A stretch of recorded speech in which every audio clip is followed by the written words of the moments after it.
Kalbėsim. Aš šitą su Bartuševičium renginį turėjau ir aš vedu renginį ir va taip, man pasidarė kelnes ir aš kad kalbuosi, kuo aš viešia. Tai gerai, pradėsim su tom kojom. Labas vakaras, šiandieną lietuviai su norvegiška kava svečiuojasi vėl Sadnėse pas Mantą, kur vyksta proto mūšis. Arba Mantas pas jūs Sadnėse. Noriu paklausti Mantai, aš kiek suprantu, tavo dabar yra paskutinis šis proto mūšis Sadnėse. Sezone. Jo, aš skaičiuoju sezoną nuo rugsėjo iki birželio mėnesio, plius minus, bet kadangi dabar balandžio galas, jau saulytė nebeleidžia sėdėti namuose, o kviečia eiti lauką, tai aš galvoju, kad čia bus balandžio 26 dieną, bus toks paskutinis geras užbaigimas.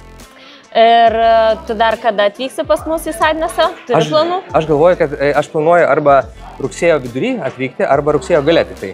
Tai greičiausiai, kad viena iš tų datų bus. Tai man reikia susiderinti keletą dalykų, bet man atrodo, kad pasmatysim už 4 mėnesių. O, už 4 mėnesių. Tai vasaros ilgas atostogas laukia, ne? Ir kaip tau šis sezonas praėjo? Ne tik Sadnėse, mačiau ir daug keliavai, ir Sandefjorde buvai, ir Osle pačiam renginius darėjai. Ir kaip tau sekėsi? Čia, žinok, 8 sezonas, aš kai pradėjau viską daryti prieš 8 metus. Tai kaip aš pradėjau prieš 8 metus daryti visą tai buvo toksai Oslo pusrusis, vadinasi Ofelija. Atėjo, aš galvoju, kad į pirmą susitikimą ateis, nežinau, kokius keletą, 3-4 komandos, bet pirmą kartą atėjo kokias 8 komandos.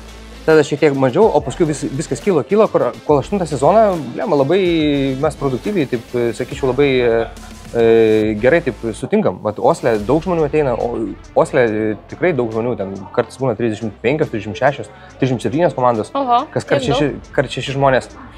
Sandefjorde irgi daug žmonių būna, bet aš labai džiaugiuosi dėl Sadnėso. Dėl Sadnėso galiu papasakoti vieną istoriją. Iš karto linkėjimai mano bičiuliui Vytautai. Aš tu pasakau tą istoriją. Kai aš sugalvojau atvažiuoti į Sadnėsą, tai buvo čia prieš beveik metus laiko. Tai aš paskelbiau, kad Mantas Maitės atvažiuoja su proto mūšio šou į Sadnėsą ir pradėjau kviesti žmonės ir aišku, žmonės prisibijojo, nesiregistravo ir aš gavau skambutį. Skambutį iš Vytauto, kuris dabar mano geras bičiulis yra, netgi draugas galiu pasakyti. Ir Vytautas skambina man, sako, žinai man, tai sako, viskas labai gerai, sako, man labai patinka, man protmušiai labai patinka, aš pas tave ateisiu irgi, mūsų komanda jau užsiregistravus. Bet sako, seniai, sako, 2 komandos maksimum, sako, jeigu bus 3, sako, tu galėsi pas mane pernakvoti namuose. Jis aišku nenorėjo, kad būtų 3, negalvojo, kad bus 3. Ir pirmą kartą driokštelėjo 7 ar 8 komandos. Tai va čia toksai labai didelis postūmis buvo, parodymas, kad Stavangerio arba Rogalando lietuviai yra aktyvus, daug jų yra ir norintis daryti dalykus. O kiek Sadnėse esi surinkęs daugiausiai stalų? Praeitas mūsų žaidimas buvo su 12 komandų, 12x6 ir 72 dalyviai ir buvo dar atėję svečių, dar pasipažiūrėjau savo pažįstamų, tai buvo apie 85, netoli 90 žmonių. Oho. Tai daug iš tikrųjų. Daug, labai daug. Ir kiek šiandien turėsi? Šiandien bus 7 komandos, 7x6 bus 42 dalyviai, bet yra daugiau svečių atėję, pasižiūrėt. Tai bus apie 50 žmonių, tai aš tai labai gerai suprantu, nes likusieji kalnuose būna arba gamtoj. Bet va tie, kurie šiandien ateina, tie patys toks brandaliukas yra. Nu tai ką, linkiu tau šiandien praleisti gerai laiką su rogalandiečiais ir einam ruoštis toliau. Žiūrėjau. Yes! Sveiki atvykę patį intelektualiausią, patį interaktyviausią ir be abejonės su pačia geriausia publika šou viso Norvegija protų mūšis!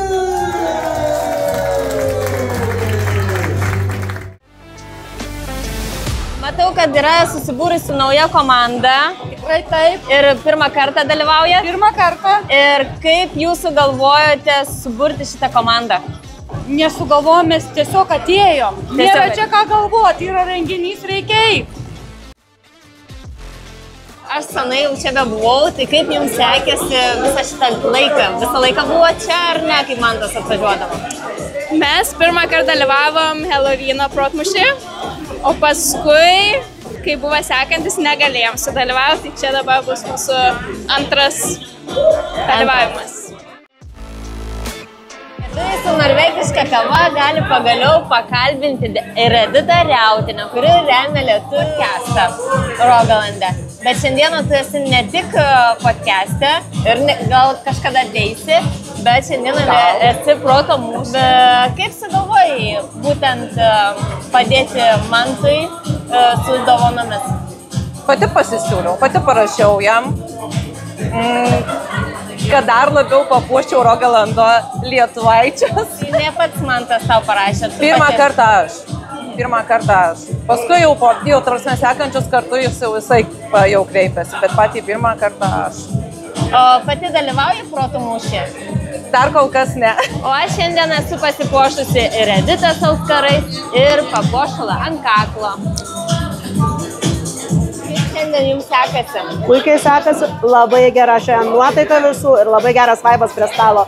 Jeigu ir nelaimėsim nieko, mes šiandien labai gerai praleisim. Komanda Jorė. Taip. O kas Jorės yra kapitonas? Zenonas Mačiulskis. Ir šiandien nusiteikia laimėti turbūt? Mes atėjome labai gerai praleisti laiką. Pusytė. Kiek kartų dalyvavote jau protų mūšį? Visus 6. Visus 6. Ir dar kelis iki tol. Esate laimėję 1, 2, 3 vietą? Esam. Kelinta? 1 esam 2, esam ir 3.